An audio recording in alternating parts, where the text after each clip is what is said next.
So we don't often have a guest for the Brisbane show, but we do have a guest tonight, and it's also come about in a bit of a serendipitous kind of way.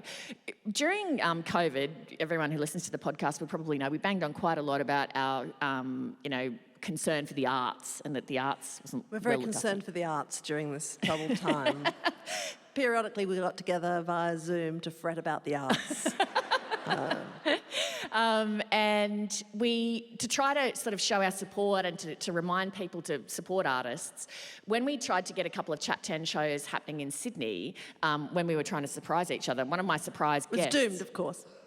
One of my surprise guests was going to be the principal cellist for the Sydney Symphony Orchestra, Umberto Clerici, who is a wonderful, wonderful musician. And he was lined up twice, and twice our shows got screwed by COVID. And so in the interim, Umberto was appointed chief conductor for the Queensland Symphony Orchestra, which is an incredible pickup for Queensland. And he sort of, during the COVID period, actually transitioned from being, an instrumentalist to being a conductor. Anyway, so it just seemed like, well, given that he's coming to the QSO from the start of next year, it seemed like, this is meant to happen. He's meant to do the Brisbane show, not the Sydney show. So would you please welcome the maestro, Umberto Clerici.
I was wondering what was going to happen with the cello after the performance. It's just going to be...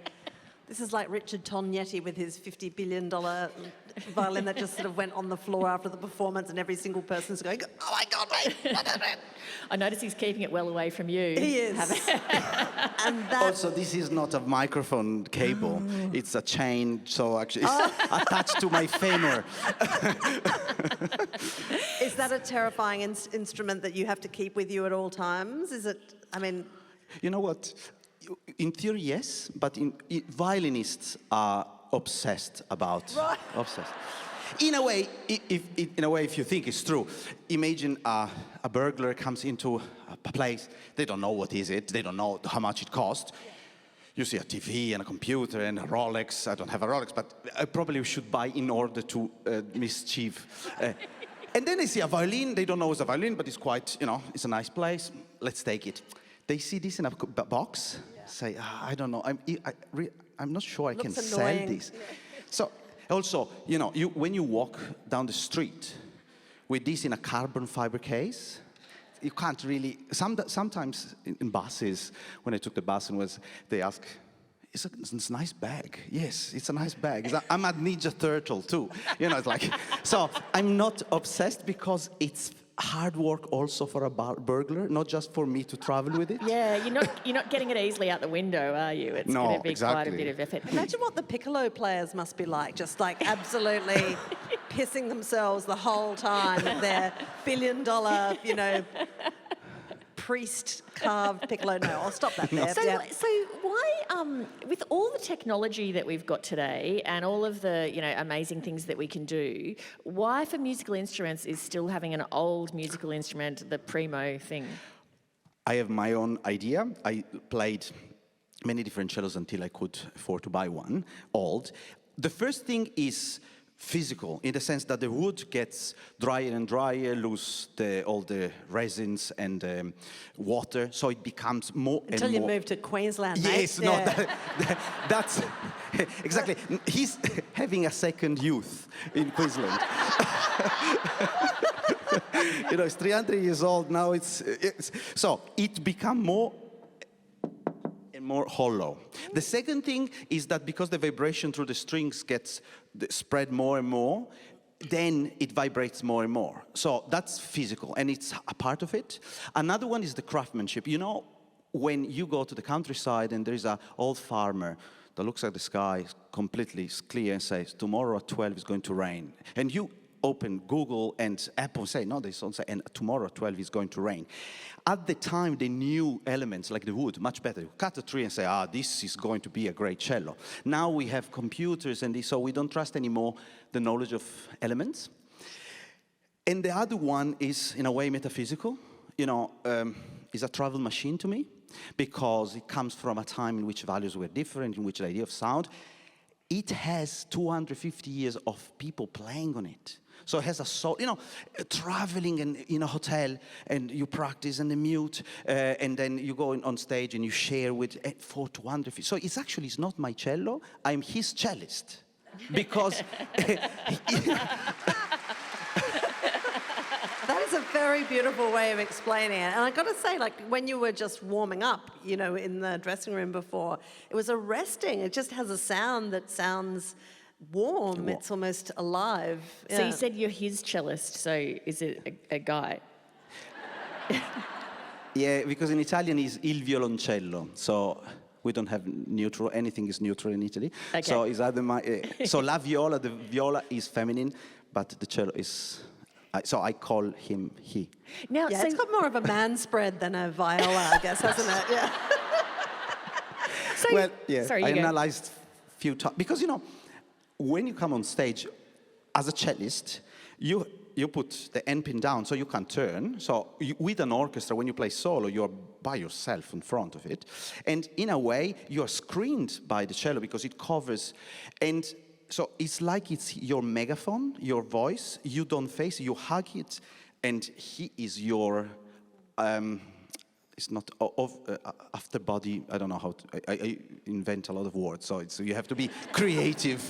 We can make a book on the words, the neologisms. Perfect sense. Yeah. Now, I have a question for you, if you'll forgive me, about orchestra etiquette, because earlier on in our podcast, Lee Sales made a very rude remark about tuba players. And I wonder, and I know that there is a culture of orchestras and there are some players of various instruments that get reputations, right? So who is the natural enemy of the cellist Oh yeah, good in the question. orchestra? Yeah.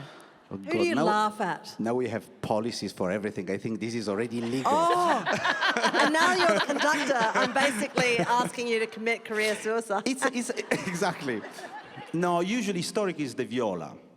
You know, but just historically, in the sense that, you know, you could play at the times, or many years ago. If you couldn't play really well the violin, then say, okay, let's try the viola.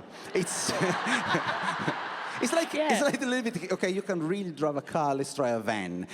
Without thinking that you could be much more dangerous on that. You know, it's like, and now it became more of a lifestyle.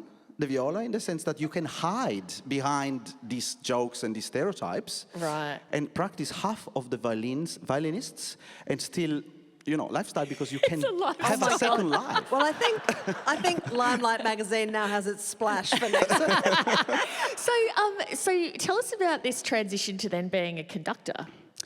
It started like curiosity, a little bit like a joke, and then completely, I lost it. I mean, I don't know how it went so quickly. And so suddenly... Yeah, it's unbelievable that you're now the chief conductor here after you only started conducting 5 seconds ago. 5 seconds ago, I know. 6. Picked up a chopstick like- one night, next It's minute. like I put a cello in the washing machine and it's reduced. It was too hot. Reduced to a baton. But before you answer that, sorry, because you know how we roll, which is we're going to ask you questions and we're just going to answer them ourselves. But I love it. I have seen you conduct, and you are. I mean, look, I know nothing about it, but you have a very arresting stage presence when you come on. Like, and like as an audience member, I do love watching the conductor, and there are certain people that you just feel like you got a presence, and I feel like you do. Thank you. But the paradox is that I try, after played this instrument by myself for so many years, I try, because, you know, I don't think the conductor is the most important at all, is the least important in the show of the concert. During the rehearsal, you know, you put together, you have the entire instruments in your score, but each instrument has their own part. So you put it together, you give a narrative and the speed and the passion, or, you know, the character. But in the concert, you are facing the orchestra, that I love, because it's the opposite of what I did with this. So you have the contact with them. But in theory, you are the least important because you give your shoulders to the audience. Despite of that, I understand that is quite of a show. Yeah. That's why the flicking of the tailcoat is Yes. so crucial. Crucial. Don't you find? Yeah, it's crucial. It's like everybody say, can we move on from the tails? No. I mean, then the conductor doesn't make any sense. No. But, okay, so you got hooked. So what you said, like you kind of just got hooked into it. Like why? So the orchestra, which whom maybe I played for many years, it was Sydney Symphony Orchestra at the Opera House. I came here for that. Asked me, do you want to do a concert? I say, why would you? Because you can't really book a real conductor for this. It's at the Opera House, but it's not really a concert. So thank you. So why? That's a lovely invitation. Yeah, and it's true. They told me, you know, because you always have this. When I played in the orchestra, I always was looking around. I learned by heart very quickly, and looking around and trying to play with the flute and with the double bass, and so I was always trying to interact, and I always had a score. So I say, well, you always have a score, you might know a little bit, plus it's better to have a good musician that's a bad conductor, that a bad conductor is also a bad musician. So I said, fine, thank you, it's low, the bar is really low. But then that is the thing, I study for a few, because you have to relearn. It's not just a different job, you need to have an overall idea, but also your movements are different. You know, I started to play the cello when I was 5. So when I have a musical instinct, I go with this movement because, but the baton you have the same instincts, but a complete different sets of movements. So I studied, I went in front of the orchestra, we did this concert, and usually your colleagues, with whom you play for years, and Are brutal? brutal. And because I played in orchestra for so many years, I agree with that. So I said, guys, I mean, be brutal, that's fine. I mean, I can take it, but I agree with you, After the concert, the musicians, my colleagues says, no, you have to continue, we are going to support you. Say, okay, something went weird. So they gave me 2 or 3 projects the year after, it was 3 years ago, the year before COVID. I did some these, regional tours, smaller, even if more important. It's more important to play regional for somebody that listened once in their life a Beethoven symphony, that in London when you can hear every 2 months. So, important is a different purpose and different, but I did that, and then the other orchestra said, well, if Sydney Symphony Orchestra is giving this guy some less. And then the next year I had invitations, and then it's completely slipped off my hands, and now I didn't play the cello for 6 months. And he said to me, he literally has done a heap of practice just to come and do this for us and has tolerated the, yeah. So thank you very much. When Lee knows, Lee knows what it means to push the strings of a cello. I've started learning. Yes. Very exciting. My fingers are also killing me. I mean, when I play that piece, it's, Yes, I know. Exactly.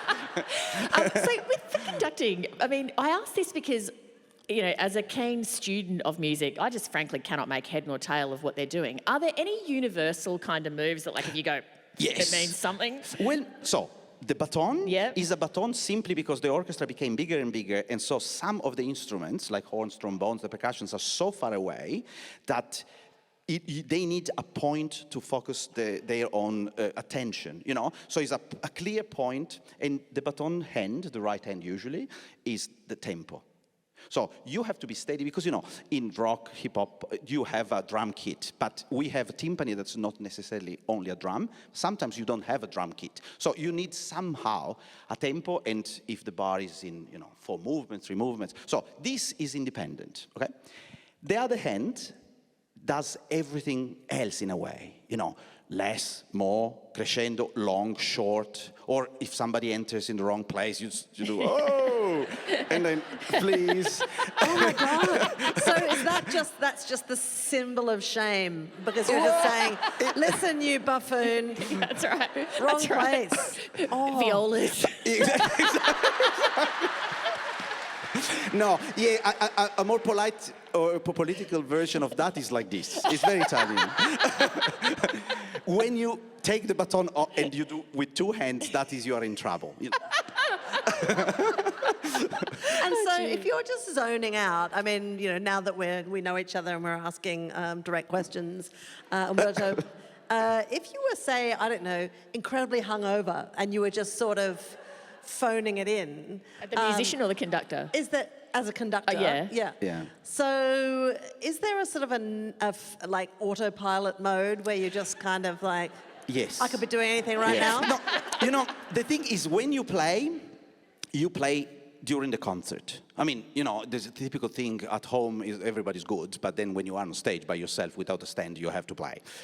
As a conductor, in a way, you have all the rehearsal to even not to train the orchestra, but to put the orchestra in the space to be more and more independent. To me, the orchestra is about independence and give them a scaffolding in which each of them can be free, in a way. I mean, and, because I played a lot in the orchestra, I think that it's much stronger if everyone puts a little bit of themselves instead of following directions and clear, you have to do like this. So sounds like a recipe for complete chaos. Friend. Yeah, but you see, they are all extremely trained, but we are trained to be individualists. And then you enter in an orchestra, it's suddenly you have to be in a box because you have to, blend and cue, and we are 80. Why? Who said that? I mean, we need a plan, so we go there, not just, I mean, also I'm Italian, everything is messy, so any kind of organization is already a plus, it's like. So, I mean, frankly, who doesn't just want to go to the QSO every week now with this guy? The Queensland Symphony has actually very kindly, in honour of you doing this show with us tonight, given us a code for all chatters to be able to have 20% off going to the QSO for the rest of this year. The code is viola. No, it's not. It's not. It should have been. No, the code is all capital letters chat QSO. So if you go and buy tickets to the QSO and put that code in, we'll put it on our website. That is a handsome gesture. It's a very nice gesture of the QSO. So thank you for... Yes. Would you please thank Umberto Clerici for joining us?